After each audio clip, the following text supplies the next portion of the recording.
नमस्कार सभी मित्रों को नववर्ष 2022 की बहुत बहुत शुभकामनाएं। मेरी शुभकामनाएं हैं कि आने वाला समय पिछले साल की तुलना में, पिछले साल या कहूं कि आज जो बीत रहा है साल, उसकी तुलना में कम चुनौतीपूर्ण हो और कम परेशानियों वाला हो, बल्कि उपलब्धियां और सुखद समय लेकर आए आने वाला साल आप सभी के लिए।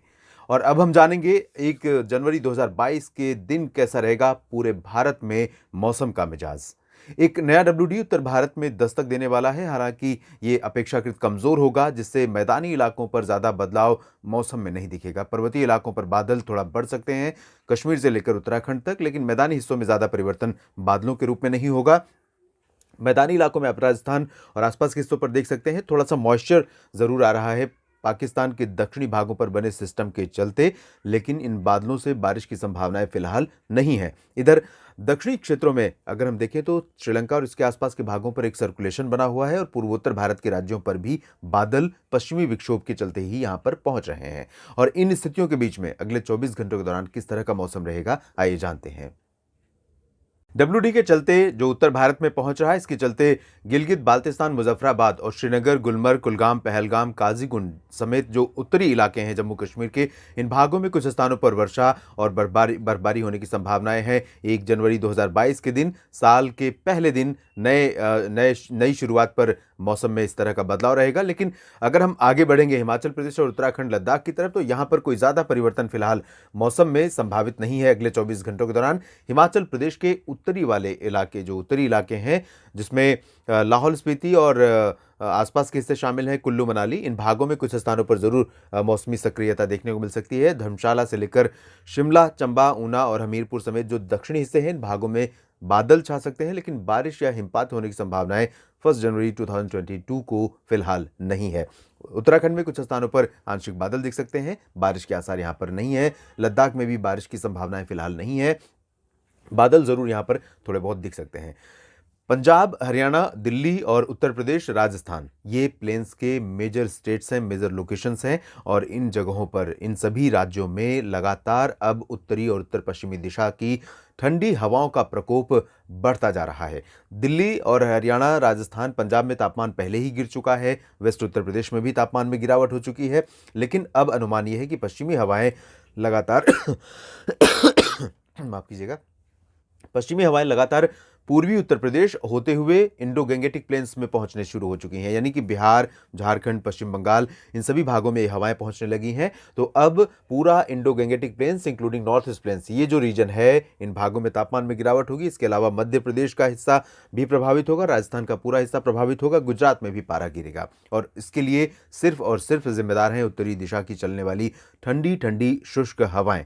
और इन हवाओं की खूबी यह है कि इन हवाओं के प्रभाव के कारण ही अभी कोहरा घना यहाँ पर नहीं हुआ है। नहीं तो जिस तरह की बारिश रिकॉर्ड की गई है पिछले दिनों पंजाब में, हरियाणा, राजस्थान, दिल्ली, वेस्ट उत्तर प्रदेश में, इन भागों में अब तक इतना घना कोहरा होता जिससे कि ट्रैफिक पर बहुत ज़बरदस्त असर पड़ता, फ्लाइट्स कैंसिल हो सकती थीं और ज़ीरो विजिबिलिटी का सामना करना पड़ सकता था। लेकिन ये हवाएं जब चलेंगी, ड्राई होंगी, तो इनके चलते यहाँ पर जो कोहरा है वो ज़्यादा देर तक टिकने नहीं पाएगा और ज़्यादा इलाकों में घना कोहरा देखने को भी नहीं मिलेगा। तो यहाँ पर फिलहाल पश्चिमी दिशा की हवाएं चलेंगी, लेकिन यहाँ उत्तरी और पश्चिमी दिशा की। लेकिन आपको ये बता दूँ कि जिस तरह की प्रोबेबिलिटी है उसके आधार पर मैं कह सकता हूँ कि पंजाब, हरियाणा, राजस्थान, दिल्ली और उत्तर प्रदेश के भागों में कुछ जगहों पर ज़रूर हल्की से मध्यम और कहीं कहीं पर जो ओपन एरियाज़ हैं या वाटर बॉडीज़ के आसपास के इलाके हैं जिसमें नदियाँ, तालाब, झील और खेतों के दूर दूर तक जहाँ खेत के क्षेत्र होते हैं, उन भागों में ज़रूर कोहरा कुछ देखने को मिल सकता है, क्योंकि सिंचाई हुई होती है, खेतों में नमी रहती है, हरियाली है, मॉइस्चर हवा में पहले से ही है। हवाओं की रफ्तार अगर कम हुई तो कोहरा फॉर्म हो जाता है, फॉग फॉर्मेशन शुरू हो जाता है और इसके चलते कुछ समय तक टिका रह जाता है। तो ये स्थितियां बन सकती हैं। पूर्वी उत्तर प्रदेश और बिहार, झारखंड, पश्चिम बंगाल, उप हिमालयी पश्चिम बंगाल में भी मध्यम से घना कोहरा कई शहरों में छा सकता है। लखनऊ से लेकर वाराणसी और साथ ही पटना से लेकर भागलपुर, रांची, जमशेदपुर और कोलकाता, दीघा, इन सभी क्षेत्रों में कई जगहों पर मध्यम से घना कोहरा छा सकता है। उप हिमालयी पश्चिम बंगाल और सिक्किम में कहीं कहीं पर बूंदाबांदी भी हो सकती है, यहाँ बादल रहेंगे। और अरुणाचल प्रदेश में भी उसी तरह के बादल दिखेंगे और यहाँ भी हल्की वर्षा या बूंदाबांदी और ऊंचाई वाले इलाकों में हल्की हल्की बर्फबारी भी हो सकती है। बाकी जो पूर्वोत्तर भारत के क्षेत्र हैं, असम, मेघालय, नागालैंड, मणिपुर, मिजोरम और त्रिपुरा, इन सभी क्षेत्रों में ड्राई वेदर रहने की ही संभावना है। बात सेंट्रल इंडिया की करें तो ओडिशा से लेकर छत्तीसगढ़, मध्य प्रदेश और महाराष्ट्र, गुजरात, साथ ही साथ कोंकण गोवा का जो रीजन है, गोवा, दादरा नगर हवेली, दमन दीव, इन भागों में मेनली ड्राई वेदर रहेगा। बारिश की संभावनाएं इन सभी क्षेत्रों में नहीं है। गुजरात में तापमान में बड़ी गिरावट फिर से हो सकती है, क्योंकि जो हवाएं राजस्थान से होकर आ रही हैं वो सीधे गुजरात पर पहुंचने वाली हैं, पहुंचना शुरू हो चुकी हैं। और अगले 24 घंटों के दौरान आप देखेंगे कि सौराष्ट्र और कच्छ के रीजन तक, ये जो सौराष्ट्र का जामनगर, राजकोट और पोरबंदर, द्वारका, वेरावल, सोमनाथ, ये रीजन है, तटवर्ती रीजन है, इन भागों तक इन हवाओं का असर हो जाएगा। अंदरूनी इलाकों में सुरेंद्रनगर और अहमदाबाद, गांधीनगर, वडोदरा, मेहसाना, पाटन, साबरकांठा, बनासकांठा से लेकर सूरत तक तो प्रभाव रहेगा ही।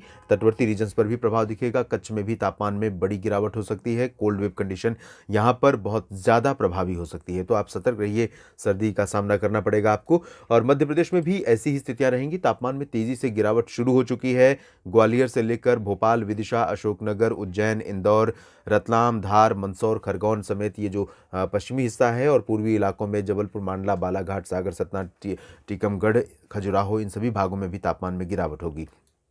बात महाराष्ट्र की करें तो विदर्भ और मराठवाड़ा, मध्य महाराष्ट्र, कोंकण गोवा, इन भागों में हवाओं का रुख बदलने लगा है, लेकिन अभी पूर्वी हवाएं यहाँ पर थोड़ा प्रभावी हैं। यानी कि बंगाल की खाड़ी की तरफ से आने वाली हवाओं का प्रभाव उत्तर दिशा से आने वाली हवाओं की तुलना में ज़्यादा है, जिसके चलते यहाँ पर फिलहाल तापमान में भी बड़ी गिरावट होने की संभावना अगले 24 घंटों के दौरान नहीं है, लेकिन परिवर्तन ज़रूर हो जाएगा। परिवर्तन अभी जो कंडीशन है उसके मुकाबले आप देखेंगे कि 1 जनवरी 2022 को यहाँ पर तापमान थोड़े गिरेंगे। नागपुर, अकोला, नांदेड़ और नासिक, जलगांव, नंदुरबार, धुले, पालघर से लेकर मुंबई तक तापमान में गिरावट हो सकती है। नासिक में भी तापमान गिरेगा। दक्षिण भारत की तरफ चलेंगे तो यहाँ तेलंगाना और उत्तरी तटीय आंध्र प्रदेश को छोड़कर, उत्तरी आंतरिक कर्नाटक को छोड़कर बाकी सभी जगहों पर बारिश के आसार हैं और खास बारिश होने की संभावना है। दक्षिणी तटवर्ती आंध्र प्रदेश, तटीय तमिलनाडु और साथ ही साथ आंतरिक तमिलनाडु में है। तटीय तमिलनाडु में जहां पर पिछले 48 घंटों में काफ़ी बारिश हुई है, व्यापक वर्षा रिकॉर्ड की है 36 घंटों में, यहाँ अगले 24 घंटों के दौरान भी व्यापक वर्षा होने की संभावनाएं हैं और लाइट टू मॉडरेट रेन के साथ कहीं पर हैवी रेनफॉल होने की संभावना यहाँ पर है। पुदुचेरी, चेन्नई, नेल्लोर, श्रीहरिकोटा, ये जो रीजन है और पंबन तक बारिश होने की संभावना है। तिरुचिरापल्ली, मदुरई, सेलम, वेल्लोर, कोयम्बटूर, इन भागों में फिलहाल लाइट टू मॉडरेट रेन की संभावनाएं हैं।